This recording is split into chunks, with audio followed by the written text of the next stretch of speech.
It's been years since I've been bored, and I'm no longer sure if that's a good thing. As a kid, I couldn't stand being bored. I would sit in class waiting for the bell to ring. 5 minutes felt like 5 hours as the teacher droned on and on about hypotenuses and mitochondria as if we were all going to grow up to be triangle biologists. As an adult, it's so easy to escape boredom. Just reach into your pocket and you have a world of entertainment and noise at your fingertips. You can listen to live radio on Russia, watch clips of stand-up comedy, watch endless algorithm-derived content on TikTok, or even talk to an AI robot. Do you remember the last time you truly felt bored?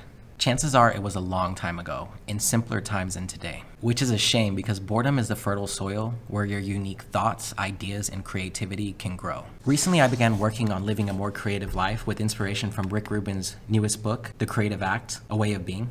And I realized that boredom, if used correctly, can completely change your life. It's time to get excited about boredom, because boredom can pull you ahead of 99% of the competition. And if you stick with it, it can make you impossible to compete against in the future. Here are 4 ways to outwork everyone by being bored.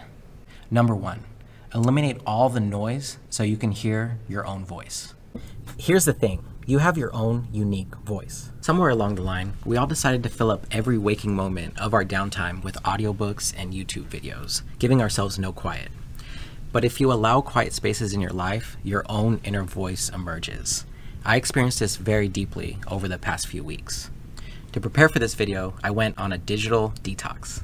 While driving, I turned off the music and audiobooks and found it gave me time to think of strategic moves for my business. While eating, I stopped scrolling TikTok and found that I felt way more refreshed and energized after my meals. I stopped taking my phone to the restroom and found that I wasted a lot less time doing mindless scrolling and was able to get back to my life sooner.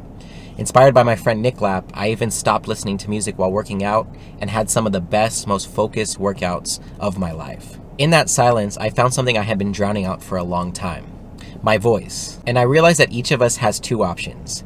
Drown out your unique voice with cheap entertainment, or shut off the noise and find your voice. Ironically, learning to sit with boredom makes you a more interesting person. It frees up your time, allowing you to be more present and effective in your daily life. Instead of having borrowed thoughts from the random content you take in, you start having original thoughts that are interesting to you.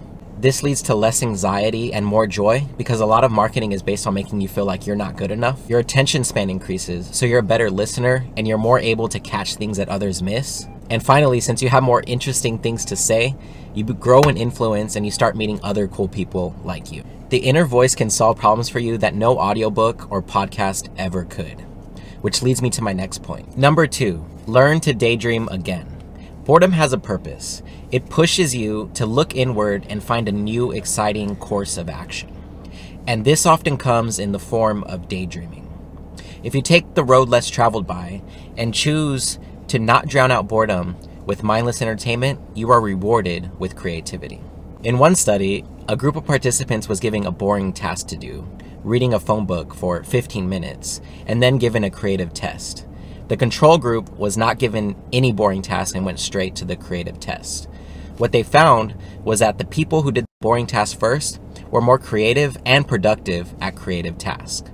But not only that, the people who reported that they daydreamed while reading the phone book were the most creative of all. Here are 3 types of productive daydreaming that can supercharge your creativity. Rumination is thinking about past experiences. It can sometimes be painful, but it's useful for thinking of lessons you might not have thought of before. Use it in moderation to learn the lessons of the past. Fantasy is thinking of entertaining, made-up situations, like playing a sick piano solo. It's useful for coming up with new goals that you can turn into reality, and it's based on your present inclinations and passions. Finally, visualization is future-based. I use this a lot when I'm giving speeches. It allows you to plan, predict, and even practice future events, and it's used by many sports stars, including Babe Ruth and Steph Curry. It might seem counterintuitive since so many of us were punished as young students for being daydreamers, but the truth is, learning to daydream can get you ahead of 95% of people. It enhances creativity and provides you with ideas that are perfectly suited to you. And it gives your mind a chance to rest, putting you in the perfect state of mind to outwork everyone and for this next step. Number 3, act on new ideas that excite you. Some of the greatest comedians of all time come from Canada. Think of Seth Rogen, Jim Carrey, Mike Myers, and Norm Macdonald. There was even a mockumentary made called The Canadian Conspiracy about how many famous entertainers are actually Canadian. Why is that, eh? Well, the brutal winters in Canada make it so there's not much else to do but sit around, entertain each other, and crack jokes. Now that you've taken back your attention, found your unique voice, and supercharged your creativity, it's time to act. To make sure I'm ready to act on my ideas, I like to carry around a notebook and collect every idea that comes to me that seems like it could be of value. Once you've collected your ideas, now it's time to work. Sit down, put your phone away, and give yourself two choices: do nothing or produce. Famous writers like Neil Gaiman and Maya Angelou use this technique to become prolific writers. Neil sits in a room and he gives himself two choices. He can either sit there and do nothing, or he can write. Maya Angelou would get a hotel room, take all the artwork off the walls, and either write or do nothing. Whatever it is you want to get done, when it's time to act, use boredom to propel you towards action. Make it so your only two options are do nothing or get the thing done. As you do it, it will get easier and easier. And the path that only 1% of people take will become your default way of being. As it gets easier, you can get better at creating and experimenting on your own ideas. Soon you can be like the inventor of Netflix, who, on an experiment, decided to mail himself a DVD while he was on vacation. When he came back, it was there at his house, and he had $1 billion business idea. I challenge you of one thing that's wasting space in your mind.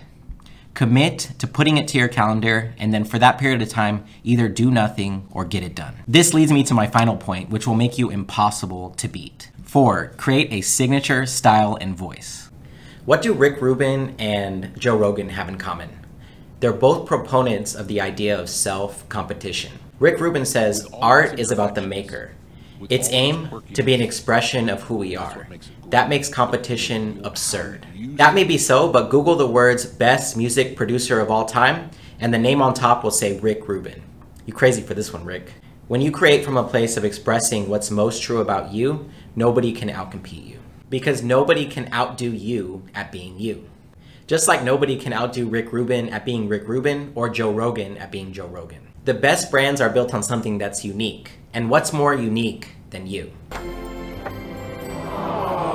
Really, boredom helps you discover what you really love, to eliminate the noise so you can hear the valuable signal, and it's motivation to go all in on what you love and build a unique voice that cannot be copied. Recently, Mr. Beast was frustrated with the amount of copycats that came out after he talked about his process for making videos on numerous podcasts. He was annoyed, but he said he didn't see it as a threat. Why? Because the copycats do not love what they do. They are simply chasing quick money and commoditizing themselves. He will always be ahead of them because he is authentically doing what he does out of love for the game. Who can compete against you when you go all in on what you love? The people doing it for money, clout, and fame will all quit when it gets tough. And it will get tough. That's life. But even when it is tough, you will have endless motivation. You will see it through to the end. Because your actions will be inspired by love and what's truly important to you. Love for the art, love for the game, love for the process, and love for the amazing opportunities that God has given you. This consistency will mold you into the best version of you. And all it takes to get started is to realize that nobody's better at being you than you. We're taking applications for our online money mastermind courses. We limit this to 5 people per cohort with live weekly meetings. If you want to learn to manage your money like a pro, be sure to sign up for that in the description below. If you enjoyed the video, hit like and subscribe so other cool people like you can find it. If you love the video, share it with somebody that you care about. See you on the next one.